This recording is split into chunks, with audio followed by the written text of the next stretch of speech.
Assalamualaikum warahmatullahi wabarakatuh. Waalaikumsalam. Alhamdulillah, wassalatu wassalamu ala rasulillah, amma ba'd. Jamaah salat isya dan tarawih yang dimuliakan Allah subhanahu wa ta'ala, alhamdulillah, pada malam yang mulia ini kita dikumpulkan Allah di rumahnya yang mulia, di bulan yang mulia, bulan Ramadan, yang mana kita juga telah sampai pada 10 kedua di hari ke-11 Ramadan. Tentu bagi yang merasakan kenikmatan, kelezatan dalam ibadah di Ramadan, merasakan cepat berlalunya Ramadan. Begitu cepat berlalu hari-hari di bulan Ramadan. Maka benarlah firman Allah, ayyaman ma'dudat. Jadi Allah katakan Ramadan itu ayyaman ma'dudat, hari-hari yang terbatas, hari yang sedikit. 30 hari ini sedikit jemaah, ya, tak terasa 10 hari sudah kita lalui.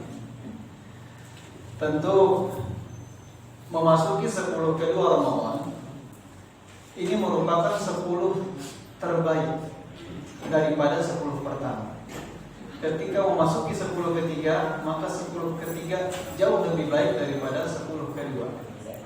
Karena di 10 ketiga terdapat satu malam mulia, malam Lailatul Qadar. Sebelum kita sampai pada akhir daripada bulan Ramadan, penting untuk senantiasa kita introspeksi, muhasabah sejauh mana kualitas dan kuantitas ibadah yang sudah kita kerjakan selama Ramadan. Penting. Agar apa?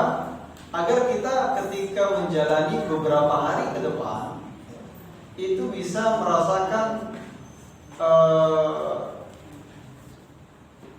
rasa penyesalan. Apakah 10 hari pertama kemarin itu sudah maksimal atau belum? Tapi ketika kita tidak ada muhasabah dalam menjalani Ramadan ini, maka tidak ada athar, tidak ada efek, ya, dampak yang kita rasakan. Ya, kita merasa bahwa Ramadan ini ya sama seperti bulan lainnya, padahal ini berbeda jemaah. Maka dalam menjalani ibadah di bulan Ramadan ini, minimal ada 3 amalan yang harus kita maksimalkan. Jangan lepas 3 amalan ini. Kalau ditanyakan amalan apa yang bisa dilakukan selama Ramadan, sangat banyak. Tetapi 3 ini diupayakan tidak lepas. Ya. Kalaupun lepas mungkin sekali-kali, tetapi kalau bisa jangan. 3 ini sangat mendasar, sangat pokok, ya, di dalam bulan Ramadan, karena berkaitan erat. Apa yang pertama? Tilawatul Quran, baca Al-Quran. Luangkan waktu baca Al-Quran, jemaah. Jangan sampai tidak baca Al-Quran, karena Ramadan ini merupakan bulan diturunkannya Al-Quran. Sebagaimana ayat yang tadi kami bacakan di rakaat pertama, syahrul Ramadan alladzi unzila fihi Al-Quran. Ramadan adalah bulan diturunkannya Al-Quran. Maka karena Al-Quran itu diturunkan pada bulan Ramadan, menjadikan Ramadan itu sebagai sayyidus syuhur, pemimpin para bulan. Imam Syafi'i rahimahullah ta'ala, yang kita kenal namanya, sering kali diulang-ulang, ya, setiap di kajian, di khutbah dan sebagainya, ya. Imam Syafi'i ini jemaah, ketika datang Ramadan, beliau setiap hari selama Ramadan, setiap harinya khatam 2 kali. Masya Allah. Ya, jadi keluar dari Ramadan berapa kali khatam jemaah? 60 kali khatam. Ya, kita sudah 10 hari Ramadan, berapa lembar deh? Gak usah berapa juz, ya, berapa lembar dari Al-Quran yang telah membasahi lisan kita. Ini penting. Ya, pertanyaan-pertanyaan semacam ini penting untuk kita tanyakan kepada diri kita. Berapa banyak ya dari ayat yang telah kita baca di dalam Al-Quran? Kalau tidak bisa 1 juz, 1 lembar. Selama bulan Ramadan, 1 lembar saja. Ya, berapa lamakah itu 1 lembar ya?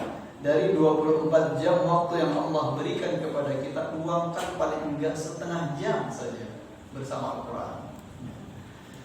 Tidak bisa 1 lembar, 1 halaman. Nah, ini kan 1 lembar ya, bolak-balik.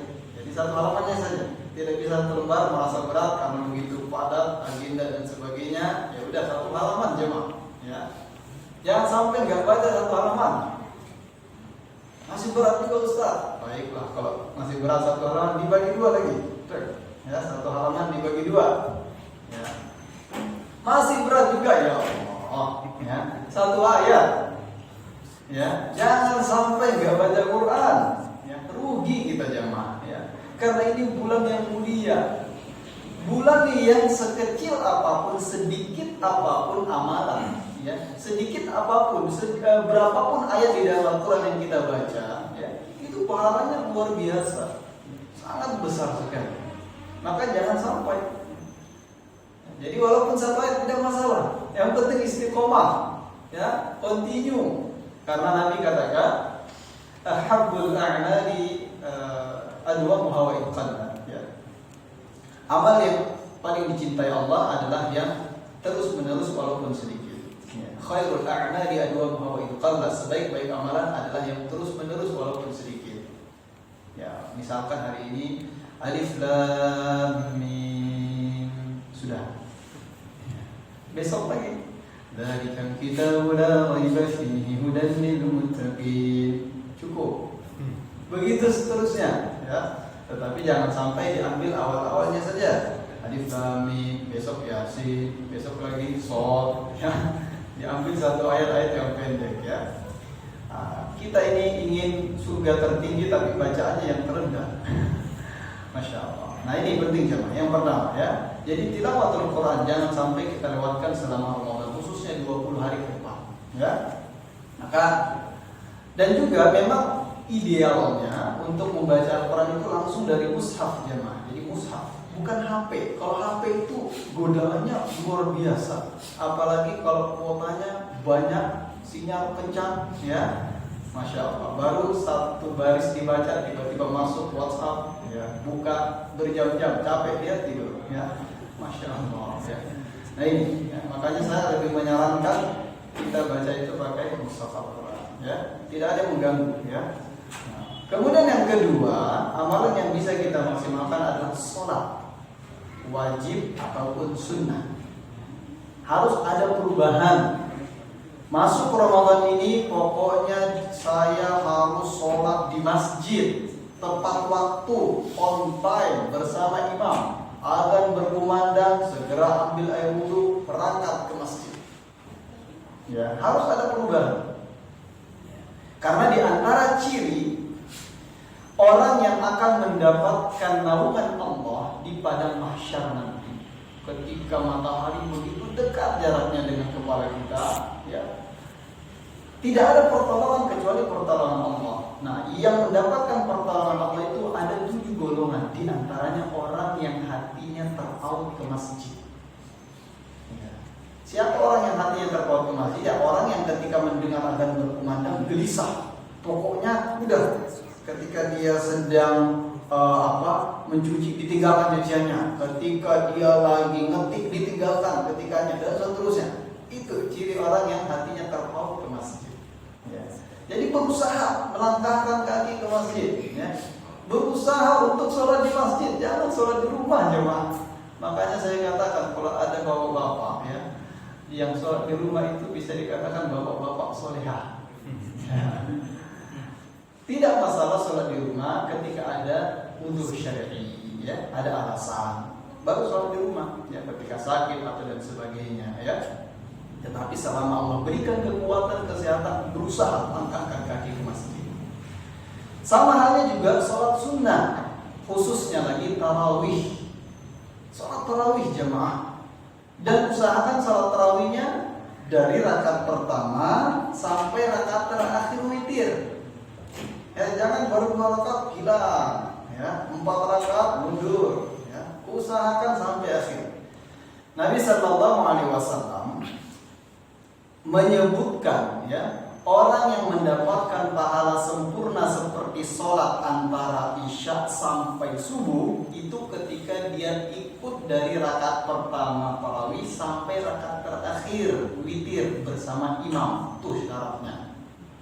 Jadi enggak 2 rakaat sudah. Ya. Enggak masalah juga kalau misalkan dia lagi sibuk, ya udah di 4 rakaat dia ikut, tapi nanti di malam hari dia berusaha untuk bangun, ya, menggenapkan minimal 11 rakaat, ya. Nah, Masya Allah, ini diupayakan jemaah, ya. Saya ingin berbagi pengalaman ketika di Mesir. Ya, alhamdulillah saya 4 tahun, ya, 4-5 tahun di Mesir sejak 2013 kuliah saya di sana. Saya melihat pemandangan yang indah, ya, ketika Ramadan. Ya, saya istilahkan ada perbedaannya itu, ada yang mengalami kemajuan, ada yang mengalami kemunduran, ya. Khususnya dari segi sholat tarawih, ya. Di Mesir itu saya katakan mengalami kemunduran, Indonesia mengalami kemajuan, ya. Apanya? Softnya, ya. Di Mesir jemaah, Masya Allah, bertambah Ramadan, bertambah softnya ke belakang, makin mundur, Masya Allah. Khususnya 10 hari terakhir Ramadan, jamaah itu tumpah ruah, di dalam tidak tertampung, di luar tidak terbendung. Jadi jalan-jalan seperti ini penuh dengan lautan manusia. Orang sholat di situ. Jadi mobil macet itu bukan karena banyaknya mobil, tapi banyaknya manusia yang sholat. Khususnya 10 hari terakhir, semangat mereka itu begitu luar biasa.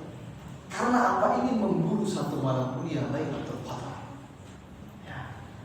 Bagaimana kita? Nah, ini dia. Mengalami kemajuan, ya.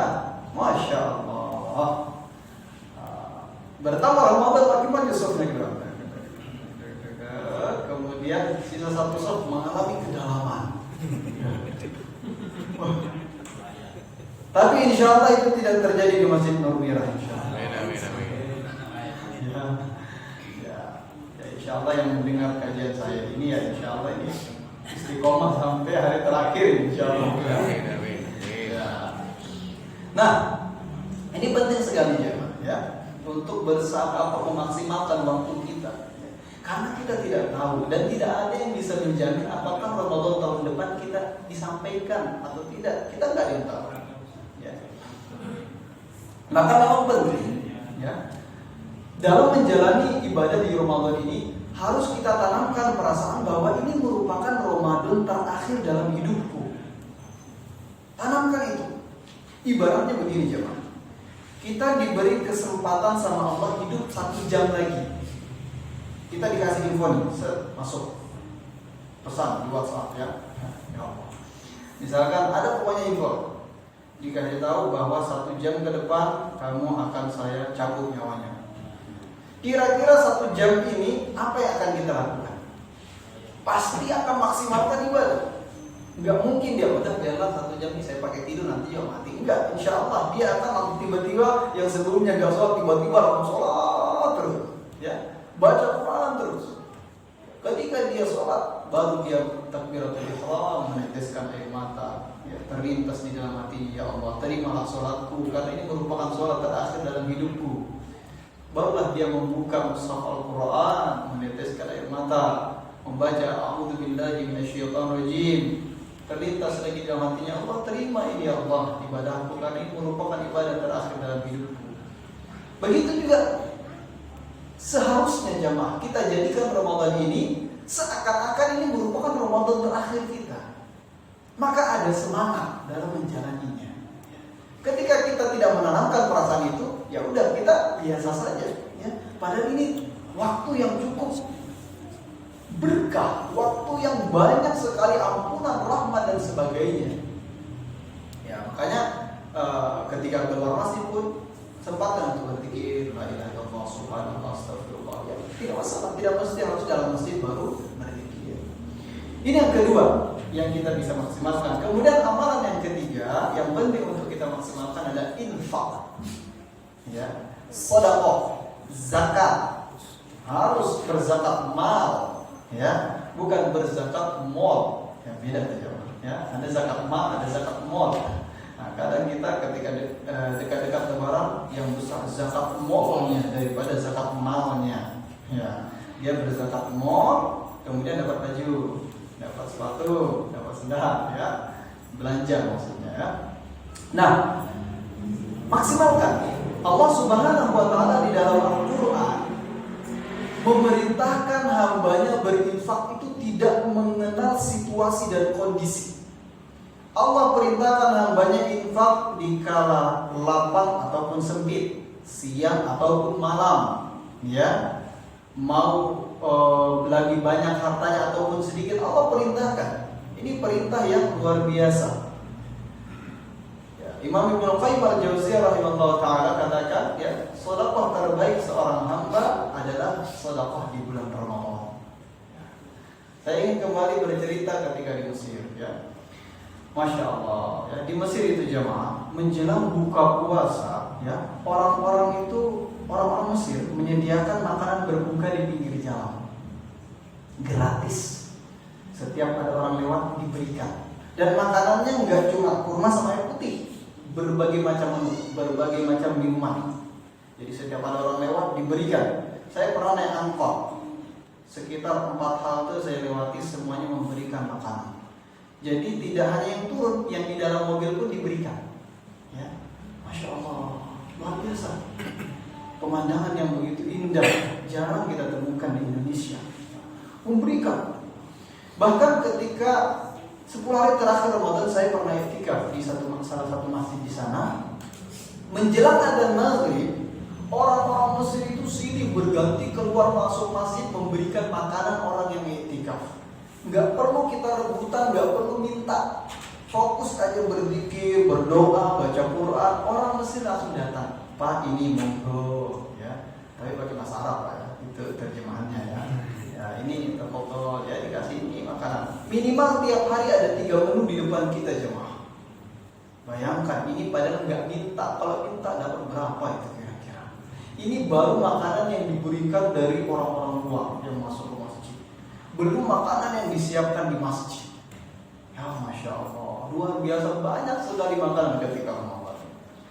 Kejadian yang unik juga di Masjid Nabawi. Ini kalau yang pernah Ramadan di Masjid Nabawi atau Masjid Haram melihat pemandangan ini, ya. Dan semoga Allah berikan kesempatan kita untuk berkunjung ke sana, ya. Nah, di Masjid Nabawi jemaah, untuk buka puasa itu dibuat kelompok-kelompok berbuka. Ya, jadi setiap kelompok itu milik satu keluarga. Ya, keluarga fulan, keluarga fulan, keluarga fulan. Ya, di dalam Masjid Nabawi itu besar sekali. Nah, jadi ada yang tugasnya menata makanan di kelompok itu, ada yang satu tugasnya mencari jamaah yang mau masuk masjid. Jadi setiap ada jamaah masuk masjid langsung ditangkap tangannya, ayo Pak, bukanya di tempat saya. Ada lagi, ayo Pak, pokoknya di tempat saya, jangan ke yang lain. Teman saya jadi rebutan, masuk masjid satu tangan kanan, satu tangan kiri. Ayo sini Pak, nggak usah, saya sini aja, di sini. Ya Allah, dipaksakan jemaah. Ya, luar biasa ini. Ya. Bahkan ada juga satu kejadian yang Masya Allah, ini kayaknya patut untuk kita contohnya. Jadi setelah ditarik dari luar masjid sampai ke kelompoknya berbuka, duduk, dilihat raut wajahnya yang mencurigakan, sepertinya mau pergi. Apa yang dilakukan ini? Langsung diambil uang dari kantongnya, disuap. Ini kamu saya kasih uang, pokoknya buka di sini, ambil ini uangnya. Masya Allah. Saya bayangkan kalau masjid Berbirah mempraktekkan. Ya, langsung banyak ini, ya, langsung banyak yang sholat tarawih, ya, langsung banyak yang buka puasa di sini, ya. Ini dia jemaah, ya.